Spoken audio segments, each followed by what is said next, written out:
So growing up, I was always one of the faster kids in my class. I mean, I'm not trying to brag, but I did go to state for 3 different events in track and field, so I was kind of a big deal. But being fast isn't all it's cracked up to be. I mean, there are definitely some things you do not want to be the fastest in, which is why I'm glad I'm not the fastest thing alive. Sonic?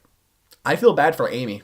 Sonic the Hedgehog, also known as the fastest thing alive, or the Blue Blur, or that fucker who caused Super Smash Bros. Brawl to be delayed 3 months. Back in the late 80s and early 90s, Sega was looking for their big system-selling character to rival the likes of Mario from Nintendo. The idea for a blue hedgehog named Sonic came about and work began on the first title. And in 1991, Sonic made his video game debut in a game called, get this, Sonic the Hedgehog. The game was a 2D platformer like many popular games of the time, but it still had its own unique spin on the idea. Everything was much faster paced with ramps, springs, and loops, which made the game very exciting and challenging. And who could forget the music? Sonic games are always known for the music, and that trend started with the very first game. Every zone theme is memorable and fits them perfectly. Sonic the Hedgehog was a commercial and worldwide success which contributed to millions of Genesis sales. It was pretty clear that Sonic had made his presence felt and he was here to stay. Sonic got a few sequels over the next couple of years which were more or less the same game, but with a few new abilities and enhancements. Sonic 2 introduced Tail to the franchise and even sort of allowed for 2-player gameplay, albeit in a very limited fashion. This was also where his iconic spin dash originated, which allowed him to accelerate instantaneously. Sonic 3 then added new shields, and Tails was now a completely playable second character. It also gave us the 4-dicked enchilada named Knuckles, who has kinda become a joke over the years, but I'm not complaining. We were then graced with the honor of playing as Knuckles in Sonic & Knuckles, where he could glide and climb walls. Sega was really good at keeping the gameplay consistent and what the players wanted while still adding new features to keep the games fresh. There were some other smaller Sonic titles released during this time, but most are not well known, and even I didn't know some of them existed.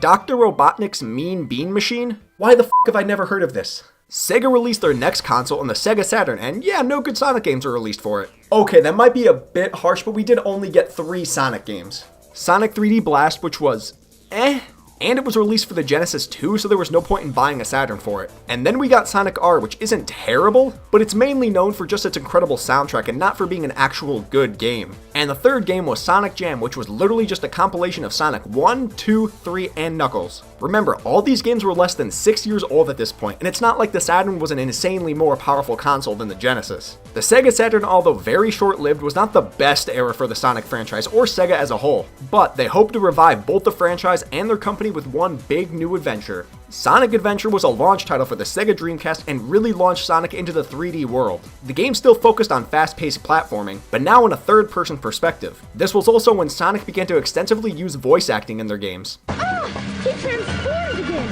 It still hasn't gotten much better. This is considered by many to be one of, if not the best Sonic game to date, which resulted in a sequel called Sonic Adventure 2. It had the same gameplay, but a completely different story and some new characters. I would argue that Sonic Adventure 2 was better than the first, but both of these games are incredible. You'd think with 2 amazing games like this that the Dreamcast would be thriving, right?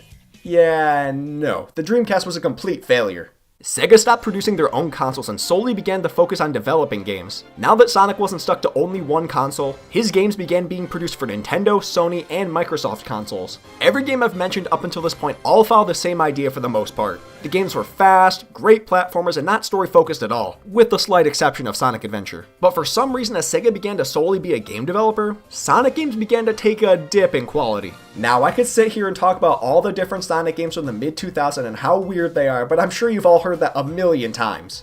I could talk about Sonic 06 being one of the glitchiest and rushed games ever, Sonic Unleashed just being fucking weird as hell, or Shadow the Hedgehog being the best Sonic game ever, but you all know that. However, there was a series of 2 Sonic games called the Sonic Storybook series. These follow Sonic traveling to the world of a storybook to save the world. That idea probably sounds really interesting, right? Well, you just wait. Today, we're talking Sonic and the Black Knight. Sonic and the Black Knight was released on March 3rd, 2009 for the Nintendo Wii. Yeah, it's been 10 years since this game came out, and holy hell does that seem crazy to me. As always, Sega gave us some strangely high-quality cutscenes throughout this game to tell the story that nobody cares about. Like, who the f*** are you? Merlina, this wizard here, is running away from this enemy who in all honesty looks dope as hell. Merlina calls for help and Sonic falls from the sky in the most plot-oriented entrance I have ever seen. And thank God Sonic is fast, otherwise you would have made him drop his chili dogs, and that's unforgivable. Damn, Sonic, what that mouth do? Merlina teleports them away, and wait, why the f*** are these guys here? I am so confused how all these Sonic characters got to this world, but it is a Sonic game, so I really shouldn't care. All of a sudden, the budget for this game was cut in half, and this strange story animation comes into play. Now, this does make perfect sense because, as I mentioned earlier, this game is a part of the Sonic Storybook series. And honestly, I kinda like this style of storytelling. It's a different style from most games I've played, and it really makes the voice acting seem kinda less ridiculous. Merlina tells Sonic that the enemy from before cannot be harmed because he has the Scabbard of Excalibur. I'll be honest, I did not know scabbard was a word before I played this game, and I always just kinda called it a sheath, but... The two then introduce themselves and you're immediately thrown into the gameplay. Right away, you can immediately see this game's gimmick as Sonic has a giant fucking sword. Instead of Sonic's normal moveset of spin dashes and all that jazz, Sonic slices through enemies like this is Helm's Deep. And since this game is on the Wii, this is done by swinging the Wii Remote. Now I know I have preached time and time again that swinging the Wii Remote like a sword works super well in a game like Skyward Sword, despite what many people might tell you, but this game? I'm not going to say the motion controls are the worst in the world, as I'm sure some game out there has to be worse, but they are very inconsistent. Sometimes you'll barely move your Wii Remote and you'll still swing your sword, while other times you could swing it like you're trying to cut a tree down and it won't swing at all. And the biggest problem I have with this is that the entire main gameplay is basically just swinging the Wii Remote. You can't control Sonic's momentum or decide if he's moving forwards or backwards. The game forces Sonic to be constantly moving forwards and all you can control is his lateral movement and swing the sword. Okay, you can jump too, but of course you can jump. It wouldn't be Sonic without that, but why can't I actually control Sonic? It almost feels like a simulation where you just have really minimal input. What made the old game so good was the fast-paced platforming that required great controls. This is just swinging the Wii Remote like a dumbass. Now, does that mean that the game isn't still fun? Absolutely not! Slicing through enemies like this is one of the most satisfying things I have ever experienced in a Sonic game, and not needing to focus on moving Sonic too much allows you to focus more on using the sword to defeat enemies. This game isn't focused on fast platforming, but on the fast action and reactions that you need to complete levels. Plus, the sword fighting isn't only swinging it like a lunatic to kill enemies running at you. There are certain levels that require more in-depth fights where you can parry, thrust, and do a lot more than normal. These require much more precision and reaction than just running while swinging, and these can give you an actual challenge. Now, were they really that difficult? Of course not. It's a 3D Sonic game, therefore the fights are pretty easy. But that's not all. You can also use the sword to slide down walls. It probably doesn't sound that impressive, and it's really not, but it looks cool. You can also use this special move called the Soul Surge. You need to fill up your soul gauge by simply defeating enemies and then press B and you fucking kill everyone in your path. I wish it would just fly you forward, slicing every enemy in half. That would look a lot cooler. But it's still a really powerful move that can take down large enemies in like 3 hits. And last but not least, you can reflect light. Completely useless, but I guess it's a cool idea. Now, if you thought the gameplay was strange, let's talk about where this game actually takes place. You normally think of Sonic being in some bright area like Green Hill Zone, but this game takes place in the world of Camelot.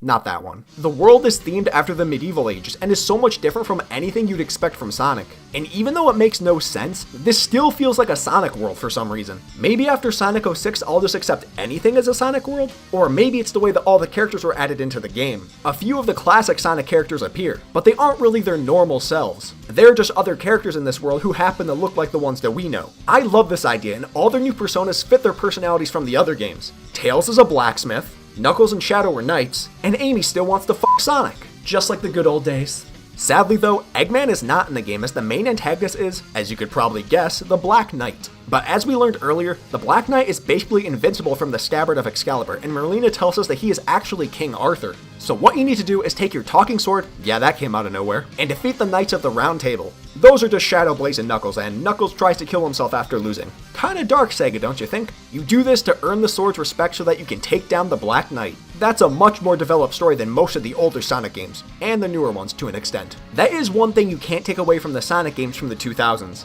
The games actually had stories that didn't feel like they were thrown together in 10 minutes, and that might be generous for Sonic Forces. Defeating all the Knights of the Round Table earns you the title of Knight of the Wind, and Merlina tells you that the Black Knight is on faraway Avalon. You head out to defeat him, and the fight against King Arthur is one of the best fights in the whole game. You chase him down as he throws his super strong attacks, you jump up and block his attacks, then combo him and holy shit, he's already dead. He looks way too cool for him to go out that easily. Sonic uses the Sacred Swords to finally defeat the immortal Black Knight. That was one pretty anticlimactic ending. Never mind, this is a Sonic game, it's never done that easily. Merlina reveals that Arthur was an illusion the whole time and takes the Scabbard to become the new queen. The first time I played this game, I definitely did not see this coming. The game does a great job of keeping this twist a secret, plus the princess or whoever you are trying to save always seems so nice in Sonic games. Merlina is a nice change and pretty unique for Sonic standards. The Knights of the Round Table and Sonic all flee. They decide to use their 4 swords to put up a barrier around the kingdom to stop Merlina. And this is one of my favorite parts of the whole game. You get to play as Shadow, Knuckles, and Blaze so that they can place their sacred swords to help Sonic.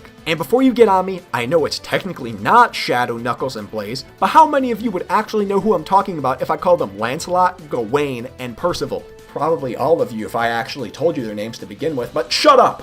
All three of them have unique gameplays that differ slightly from Sonic's. Shadow is the most similar to Sonic, but his Soul Search move is a lot cooler. If you use it on an enemy, you disappear and slash them, but if there are no enemies, you just fly through the stage like a sort of Chaos Control from the Shadow the Hedgehog game. Knuckles gets 2 swords and can glide like he can in basically every other game. He doesn't have much of a homing attack, and most of his combat is just ground oriented. Blaze gets 2 jumps, and in my opinion has the best aerial movement of any character. It was a great idea to add multiple playstyles so the game didn't get too stagnant or boring, but also you really don't need to change how you play for each of them. They all sound different and technically are, but the gameplay is so simple that you basically can just swing your sword the entire time and you'll be fine. Just go ahead and enjoy playing as your favorite character. Unless it's Blaze. She's nobody's favorite. After creating the barrier, Sonic confronts Merlina, but he gets fucking bodied as his sword breaks in half. Seems like Sonic and the gang are outmatched, right? Nah, it's a Sonic game. Just guess what Deus Ex Machina they chose. Sonic goes full anime transformation and turns into Excalibur Sonic, which is completely different from Super Sonic.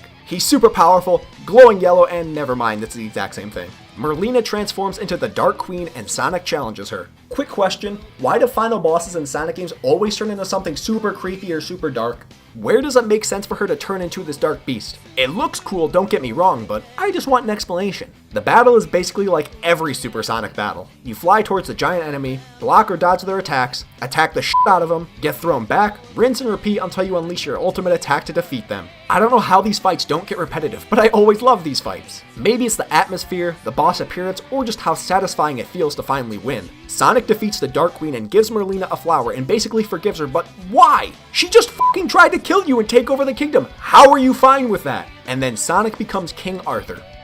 Okay. Sonic returns to his world and tells Amy about it, but she doesn't believe him and tries to hit him with her hammer. Relationship goals. So, Sonic and the Black Knight? It's not a bad game, but it's also not that amazing. It's just a Sonic game with a sword, but I love that idea, even though it makes no sense. Kinda like every Sonic game.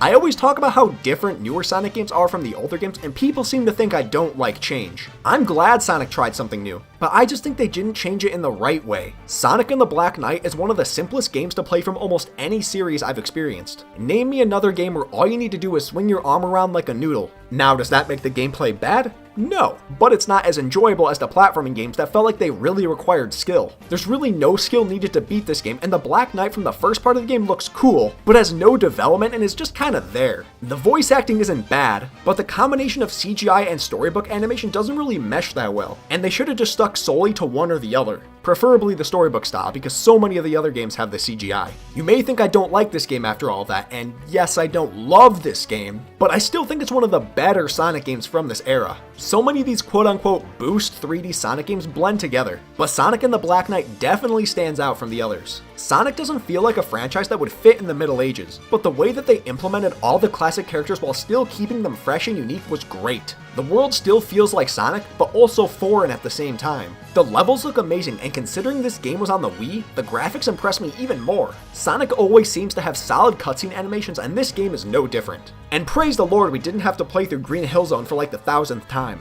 These levels are unlike any other titles and even include villagers to help you along the way. But because of the super high-paced gameplay, so many of these levels are too short, which takes away from the experience. And we can't mention a Sonic game without praising the music. Every theme fits the level or area perfectly and has some of my favorite music from any Sonic game. You can always expect high quality music from Sonic, even if the game is garbage. The constant action keeps you focused even though you aren't really controlling the characters, and slashing through everyone is so satisfying. I really just wish the controls were more responsive. I feel like for every positive I have for this game, there's a negative to go with it and vice versa. Don't take that the wrong way though. The negatives are definitely much smaller than the positives, and this game is at the very least a decent Sonic title. Giving Sonic a sword was a pretty strange idea, and I really don't know where they got it from, but it worked pretty well. A lot of Sonic's ideas don't really turn out this well, but maybe this can help influence Sega and some other franchises to go forward with some brand new ideas.